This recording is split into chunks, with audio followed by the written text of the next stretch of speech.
Assalamu alaikum ji. My name is Dr. Usman Nazir and I am the orthoplastic and orthopedic surgeon working in Lahore. Today I am going to discuss with you an important surgery जो कि बहुत rare है and as far as I know ये सिर्फ लाहौर में 3 to 4 times हुई है जब से ये implant was imported into Pakistan. इसमें basically a patient presented to me. His name is Omar.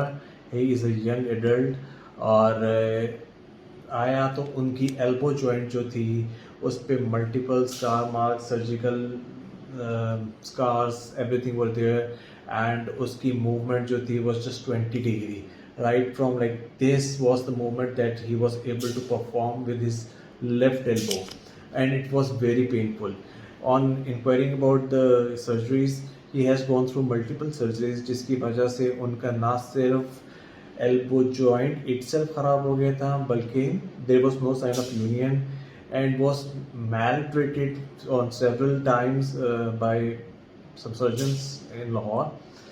So after discussing with him, I reached to the conclusion that that guy needs some solid solution for his disability. So what we did was I went for elbow replacement surgery जिसमें what I do उनका पूरा joint जो है वो हमने नया डाल दिया है. आपको मेरी सर्जरी की वीडियो में भी सब समझ आ रहा होगा और मैं वो दिखा भी दूंगा आपको कि कितनी रेंज थी और आफ्टर इमीडिएट आफ्टर सर्जरी हमने क्या अचीव किया and as far the x-rays are concern I will show you the x-rays. So as you can see ये मैं सामने से देख रहा हूँ उनका एल्बो जॉइंट एंड ये साइड से. इतनी सर्जरीज होने के बावजूद there was no union over here. ये आर्म की बोन है जो नीचे एल्बो जॉइंट बना रही थी and the second thing was ये जॉइंट पूरा इटसेल्फ ख़राब हो चुका था. साइड पे अगर आप देखें तो it was all damaged and multiple wires were there and plates इनका कोई रोल ही नहीं रहा.